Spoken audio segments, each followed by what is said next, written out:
Thank you for taking this moment to breathe and to listen to what can change your life forever.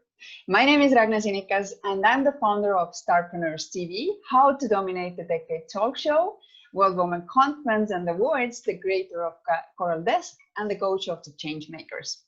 My mission is to empower through education.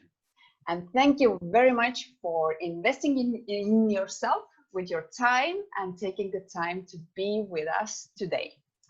It is my distinct honor to bring to you today Gina Kendall.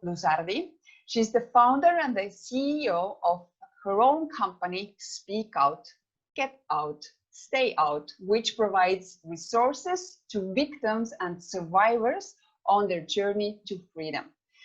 I don't want to take the magic away, and I will just continue by asking Gina, tell us your story. How the soul came up, the company, and what is your passion and purpose in life? Well, thank you. Thank you for having me, first off. The way that my company came about, which is Speak Out, Get Out, Stay Out, is because I was born into a family where domestic abuse was rampant. My father was abusive to my mother. We, as children, seen our mom caught on fire. We sat and watched as my father played Russian roulette with her as we were all around. And it was revealed to me a couple of years ago that the only thing that saved her that night was the fact that a 2-year-old child walked over and crawled into her lap. And then it was also revealed that that 2-year-old child was me.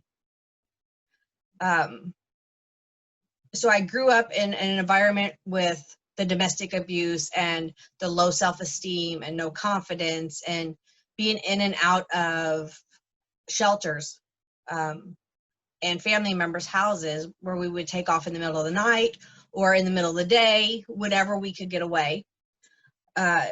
Fortunately, she would always go back, but back then there wasn't the resources that there is today. And with 7 children, I'm sure that she really struggled with trying to find resources.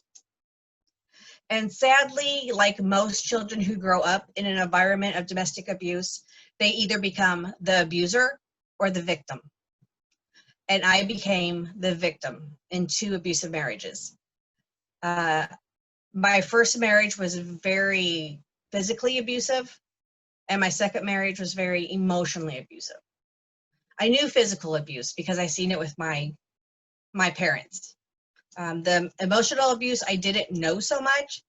And once I broke free from all that, after 10 years of doing the inner work, unpacking my past, and getting myself better, I was able to be stronger for myself and my daughter.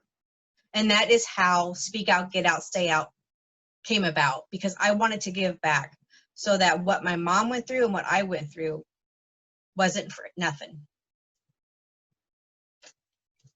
So that became the passion, and that became the purpose because you saw that there's a possibility to change someone else's life, change the path that so many are thinking that they don't have the way out. But what do you think, what was the turning point for you when you said that, you know what, I'm done with being the victim, and now is the turning point in my life? Right.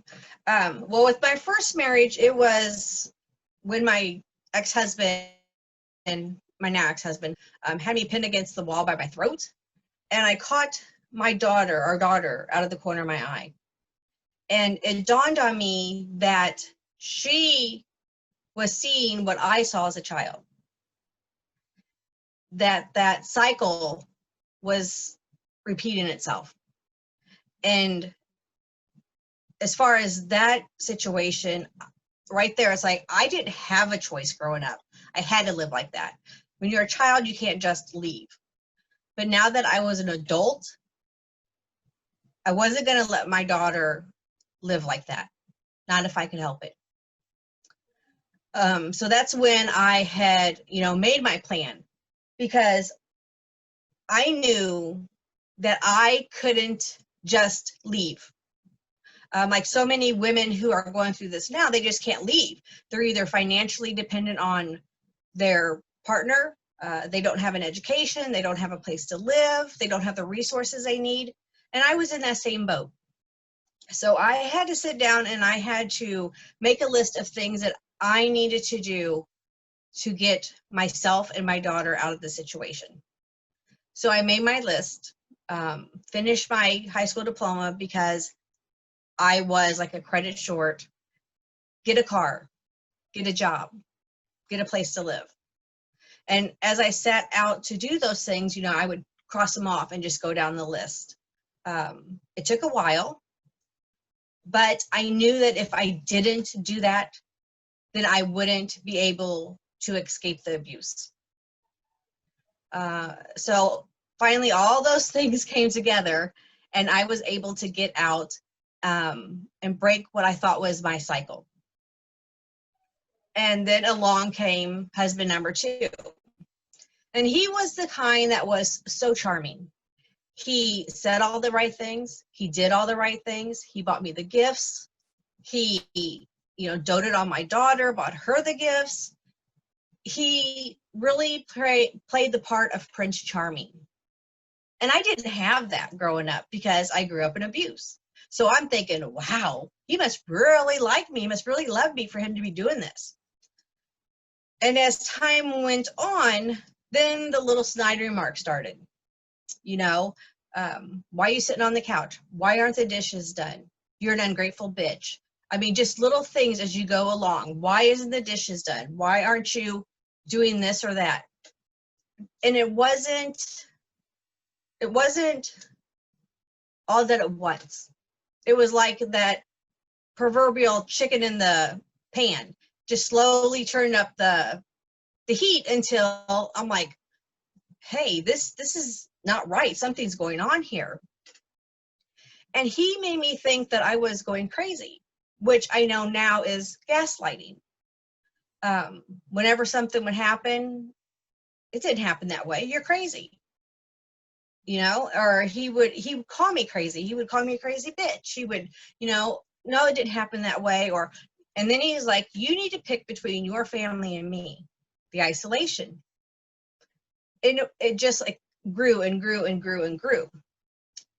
And it got to the point that I went from 136 pounds a day we met to 97. And I thought my only way out, because I was so depressed, that I thought my only way out was suicide. So I took a bottle of antidepressants and I went to bed. Luckily, he had the thought to call an ambulance. And so when I was laying in the ICU, teeth black all around my mouth where they had me drink charcoal. And he had taken all of my things and taken them to my sister's house. He didn't even come up to the hospital. And I thought, I can't do this anymore because I'm going to die. This is going to kill me. And that is when I left my second husband.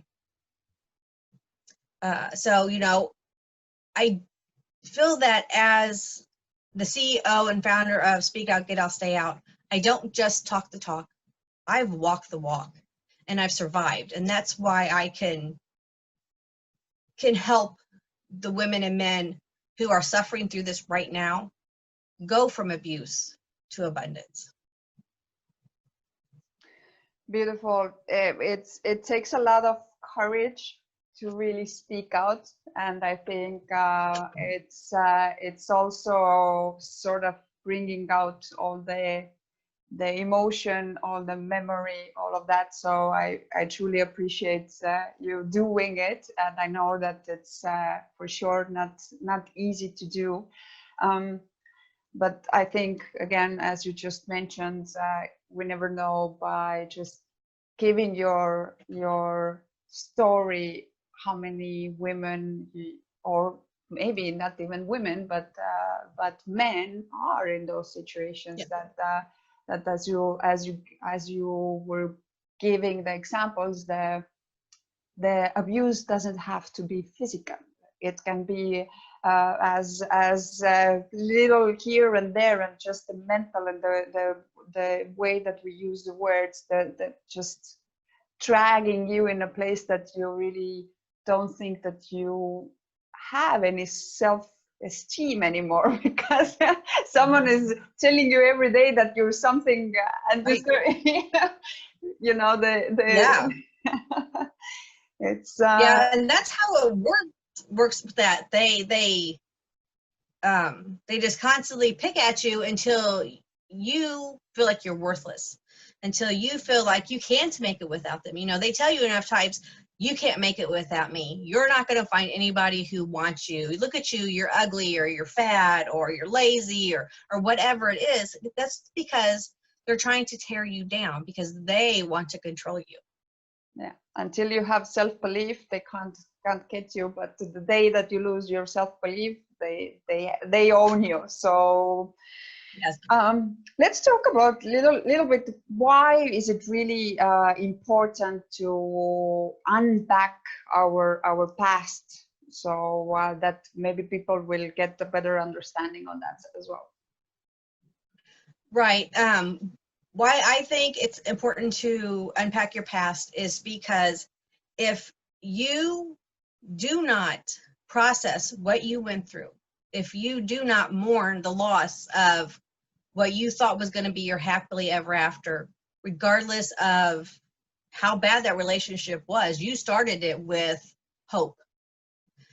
So if you don't mourn that, and if you just take all that hurt and all that pain and all the drama and just shove it into a suitcase and take it into the next relationship, well, you're going to set that suitcase down in the middle of that relationship, and you're eventually going to trip over it. And you're going to open that suitcase and start taking stuff out and blaming the partner you're with now for the hurt that is in that suitcase, even though they didn't do it for you.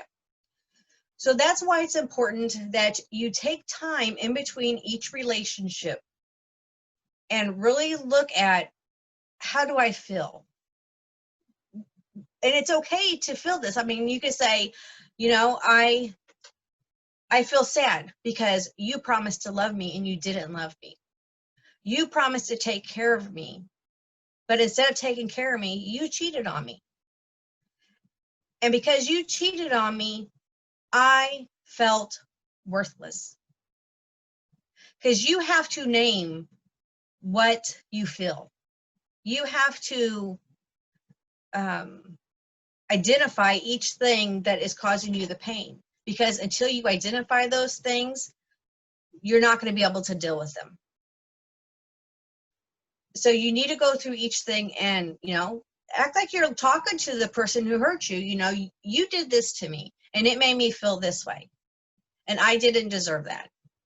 And write it down, because it's going to help, because later on you're going to go through and you're going to start reframing that. You made me feel worthless. And you're going to turn that into, I am worth a happy relationship. You're going to cross out the I am useless or worthless, and you're going to make it a positive. I am worth happiness. So it's important that you unpack your past so that you don't take it into a next relationship, because if you do, it's just going to cause toxicity and hurt and anger in that relationship. So in other words, it doesn't matter what the substitute is going to be if we are not dealing with the situation, whether it's a relationship, whether it's alcohol, whether it's at the end of the day, there is a lot of addictions which when we see the similarities and when we don't deal with it, it's the same way. Right. We always when we need to do the work is inside ourselves, and that's very true. And obviously I think even if you think back when you have friends, then it's so commonly used or socially approved that it's like, oh, don't worry, you will find someone who is going to make it go away. Like even the way that we are promoting it as a society is like the way that no, you need to find someone else and all your worries are going to be gone. No? Yeah, as society, we think we need somebody on the outside to make us happy, and that is completely opposite. You need to be happy with you in order for you to be happy with somebody else, or you're just going to keep being unhappy. Yes, exactly. Very, very, very, very true. So, but Yes.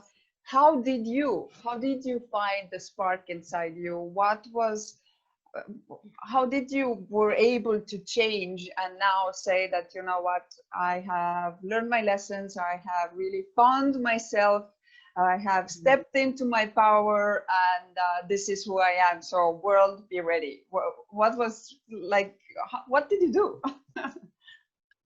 Well, I did basically what I told you. Even back then, I didn't know it's called unpacking your past. It was just I knew that who I was and where I came from was not who I wanted to be. That's not who I wanted to go forth into my life as, and that's not the person I wanted my daughter to be like.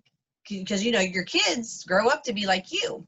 Mm-hmm. So I knew I had to take time, and that's exactly what I did after my second divorce. It was just my daughter and me. And I got to be anybody I wanted to be, because I didn't want to be Gina, the girl who grew up in domestic abuse, or Gina, the young mom who was in 2 abusive marriages. I wanted to be Gina, the happy girl that part of her life was a million years ago. So I went through and I had to really look at who I was. What was I going to accept from people in my life? You know, the relationships. What were the boundaries that I needed to set? And was it okay to have boundaries? I didn't know it was okay to have boundaries. I came from a background of there was no boundaries anywhere in my history. So I had to learn what boundaries were. I had to learn what boundaries I wanted. And the way that I did that is I looked at the things that I didn't like about my past. And those became my boundaries. No, if you're going to do drugs or drink, you can't be in my life. If you are going to cheat, you cannot be in my life. If you are going to hit me, you are not going to be in my life. I mean, I had to look at those things and make a list of, you know, the boundaries that I was not going to let somebody cross. I also had to learn who I was, because I didn't know who I was. So I had to sit down and look at the good, the bad, and sometimes the ugly of what kind of person was I? Why was I attracting these people? So I had to look at all of that.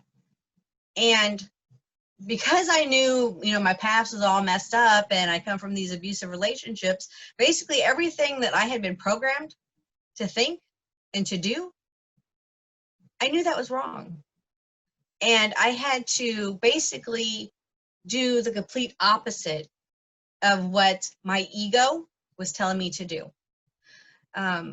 Because my ego was trying to protect that little girl inside me that was hurt, that needed those survival skills at the time to survive. But I didn't need them anymore. They were useless in my life now. So I had to reprogram, you know, that ego, that protector, and go, I don't need you to protect me anymore. I need you to help me be this. So I took 10 years doing that, I went back to school and I got my medical assistant certificate because I didn't want to just work, minimum wage jobs. I wanted to be more than that.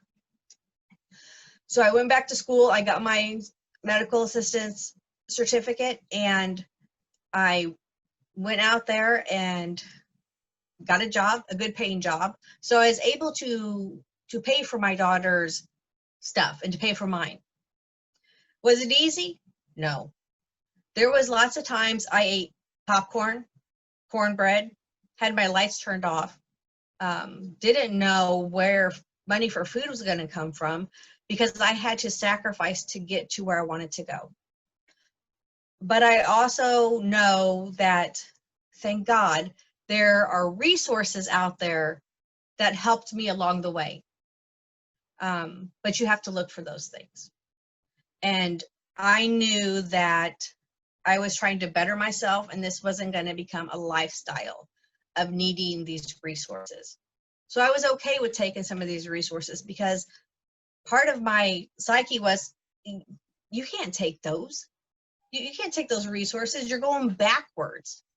Needing help, you're going backwards. But I realized in order for me to go forward, it was like that bow and arrow. In order for me to go forward, I had to pull the string back to figure out what it was I needed in order for it to project me to where I wanted to go. If you don't mind to mention maybe what the resources were, because we might have someone who has never done it and they were like, okay, now it goes to the point that maybe this is exactly what is needing to take the next step and change your life. So maybe you can just go mention where to start. Right. So, food stamps, if you need help paying for food, or food pantries, good places to start. If you don't have medical coverage, if your spouse is carrying the medical coverage on you and your child, and you now don't have medical coverage, you can go to your local government. It's called public aid medical card. You could go there and sign up for medical coverage. And you can sign up for also cash if that is something that you qualify for. There's also places that can help you with utility bills. They can help you with rent. There are, in our areas, like Catholic Charities, they will help you with clothing or toiletries or help pay for your medication if you can't pay for those things. Also, your children's school, that became such a big resource for me when I was going through this. There was a lot of, they gave me a list of places that I could go. But also during the holidays, they took my daughter shopping and got her winter boots and a winter coat and a winter hat. They have a thing called Christmas with Cops, where they choose children, and the children get to go shopping with police officers, and they get them gifts for Christmas. And there's also things called like Angel Tree in Christmas time, where people can buy gifts for your children. So there are, and in each state in the United States, and I'm sure each country has it on their website, has a place for, it's called community resources, that you can look into to see what you could qualify for. Beautiful. I think that's, we never know. We never know who will be watching, and we never know who knows someone that needs that guidance, because again, resourcefulness, I think, in those situations when our mind is so occupied with taking the courage to do so, and then now needing to occupy also the mind with okay, but what is the answer for the how? No? So I think Yeah, that's also one point why a lot of people are not doing it, because they haven't figured out the why, the how. But exactly. I know that you have published a book, and I understand that the company that you have also gives coaching or mentoring. Or can you tell us here Mhm. more about those two things? Sure. I published a book. It's called When Happily Ever After Doesn't Happen, Breaking the Cycle of Domestic Violence. And what that book is, it's a workbook. And basically what it is how I was able to break my cycle. I sat down and I broke it down into pieces. It helps you to, you know, make it escape, a safe escape plan. What are you going to do once you're out? What are those resources? It helps you create goals, take action steps. It helps you to formulate, you know, just what is it you need? How are you going to rebuild yourself? How are you going to stay out? Because when you're in an abusive relationship, getting out is just the first step on a long journey to staying out. So this book helps you break all that down. And though there's no like magic formula in it, it does help you ask yourself the hard questions. And it will help guide you step by step as to getting out, what you need to stay out, and how are you going to thrive after you're out. And then my coaching program, I am a certified life coach. I'm a healthy relationship coach. And so my program, it's called Reignite the Sparkle Within, because once you leave a traumatic or abusive relationship, you know, your partner pretty much tried to extinguish that flame and that fire within you. So in order for you to reignite that spark, my program, what it does is it helps you to uncover, you know, what are the things you're struggling with? What are some things that we can take that were survival skills for you and turn them into now your strengths? How to help you get the confidence back, and not be afraid to sparkle. It is a 3-week program. This program is a 3-week program, and it pretty much just helps you go from trauma to living your best life, rewiring your thought, helping your mindset get to the point where you can go into a conflict situation and you can go, you're not doing this to me this time. I'm taking back my power and I'm stepping into my future.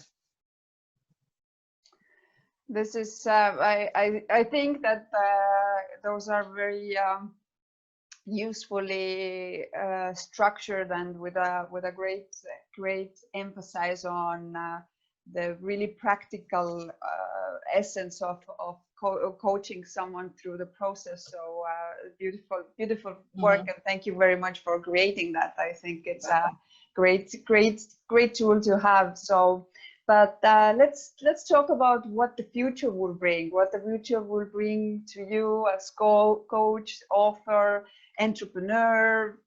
So, what do you see? Well, I'm continuing with my coaching programs. I am also in the process of doing online coaching, like where I turn part of my coaching program into like webinars to help teach women and men online, because we're now in that part of the world, part of our history, that so many things are now having to be online. So so I'm in the process of creating that. I will continue to work on my Speak Out, Get Out, Stay Out to help victims and survivors. And I will also help work with the kids, the teenagers, and the young adults on education, prevention, and self-esteem. Because the self-esteem is the main root for anybody for all goodness to have to, you know, to grow into their life, so that when somebody who has a weed root in their life who wants to come over and try to destroy you, you can go, no, my core values are good enough that I know what you're doing and you will not do it to me. Beautiful. That's a great point again. But how long have you now lived your dream life now? Let's say that from the point that you took the break from the previous relationship, you discovered, or let's say you went back to your roots in a sense that you I don't like to use the finding yourself. I would rather use the discovering yourself once again, or turning back to the greatness that we are born into. So what would you like, how has that felt, like now having the freedom to really having the freedom to be happy? So yeah, it was so weird. I mean, honestly, it feels like I've lived 3 lives. Like the life that was the domestic abuse and all that went with that. And then the life of rediscovery, of rebuilding who I wanted to be, learning to be happy with me. Nobody, everybody else, you know, if you don't like me, you don't like me, but I got to live with myself. So I have to like me first. So there's that part. And now that I have gone past those 2, and I'm in this new stage of, I have found love. Love that doesn't hurt. Love that is trusting. Love that is there for me. You know, that person is there for me, you know? So I'm there. I've got that. I've got grandchildren now, and I've got this business, and God is using my mess for my message and helping me help other people break their cycles. So I feel like I'm just like 3 different lives. But it has been, oh my gosh, I divorced my second husband in 1997. And then it took me a good 10 years to unpack and to rebuild.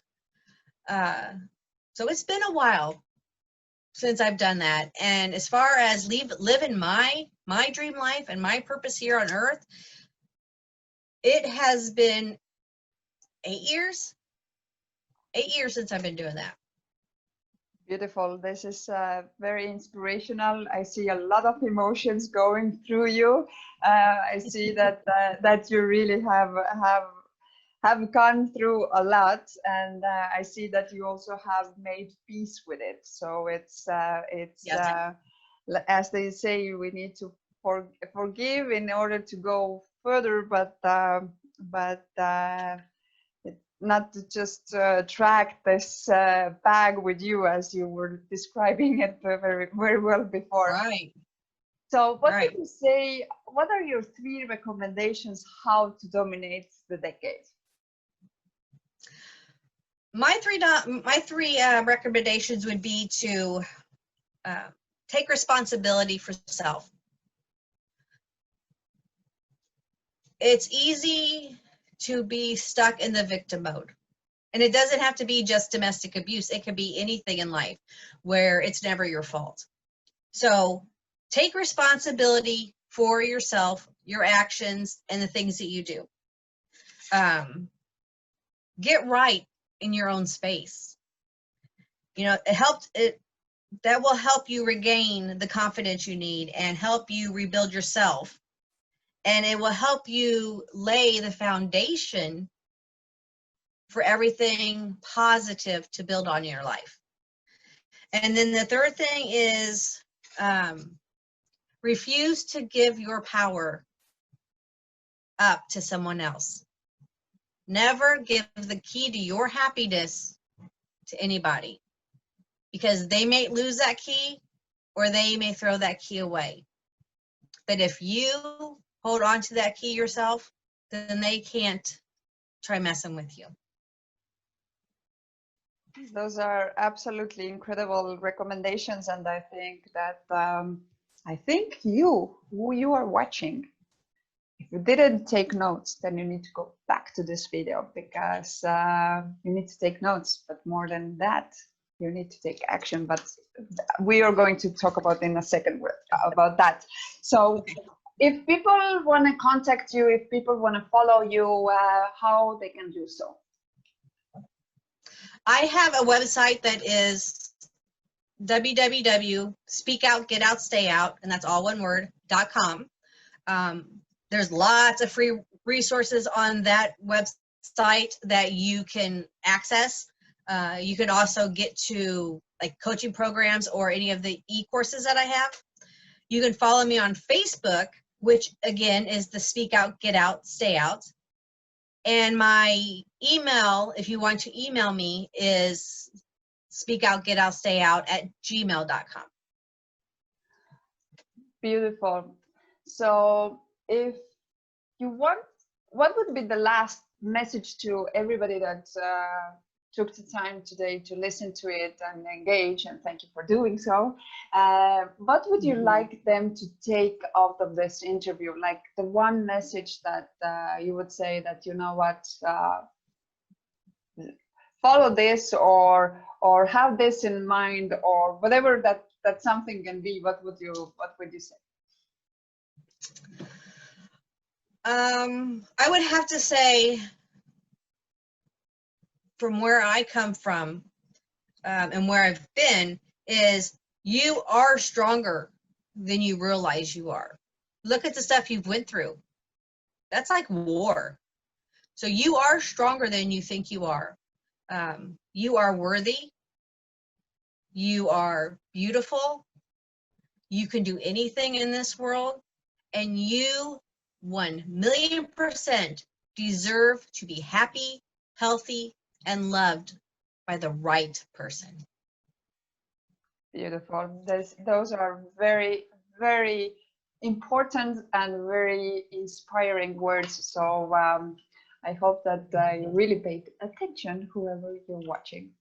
Also, if you have any questions, recommendations, comments, you can also leave them below the video. On Monday, when the video is going to be premiered, we are going to be in close watch, and we will answer all those questions which are made there. But if you have something which is more delicate, then please feel free to contact Gina, whether through her website. And on Monday, she's going to share her website also below the video, so you can have the direct access there. So again, I'm coming back, and why I'm repeating, because it's the brain tattoo that we all need to have when there's a science behind it. When we write down things, there's the thumb and the brain science, and it says that we are able to go through our emotions when we are writing actually things down. So go back to this video, write down if you are, especially if you are in a situation that you have been considering whether, and it doesn't need to be always physical abuse that you're going through. Maybe it's some mental thing, whatever type of abuse or circumstances there are, you are not defined by that. So you need to change. Sometimes it's easier to change our thinking by taking action, rather than first thinking of changing our thinking and then taking the action. So take action and then think after that. I think in some cases it's very applicable. Anyways, reclamation, don't come back to me with that. So it has helped me, but I don't know if that will help you. And the other thing that by really doing it, by writing down, by taking action, you become the hero of your life, because you're able to change it. But you can also become the hero in someone else's life. How? By sharing this video. because even if you are not maybe that today in the situation, and hopefully you'll never be, but maybe there's someone in your network, and by just clicking the one button which is share can literally change someone else's life. So become the hero of your life and become the hero of someone else's life just by sharing the video. Gina, I am truly amazed of your strength, your courage, everything that you had to do in order to really, you could have been the victim and say, you know what, I was born into all of this. I don't know other better way. Well, this is me. This is it. This is life, and sort of go with the flow until we almost killed you, no? But this is really. I know that it must have been very hard to even start talking about it, and now giving such example to all the women and girls, and not only women and girls. We know that there is a huge community, also men, which are going through different types of abuses, whether it's up to physical as well. So yeah. So I think you are a very great, not only motivation, inspiration, but I like the way that you approach it in a very practical way. And I think sometimes people talk about the things, but when you are in the situation, yeah, you can talk about it, but I don't know how to do it. And I love that you give the tools for people to really execute, and nobody can really give them the tools if they haven't gone through that process themselves. So it's very authentic, it's very hands-on, and I celebrate you. I celebrate the fact that you are doing so much for all the people that need. And I hope that your spark is going to be very bright and for very long, and for helping many people. So thank you for your time. Thank you for joining us and sharing your story. You're welcome. Thank you so much for having me and helping to get the word out that there's hope. There's lots of hope. Beautiful. Thank you very much.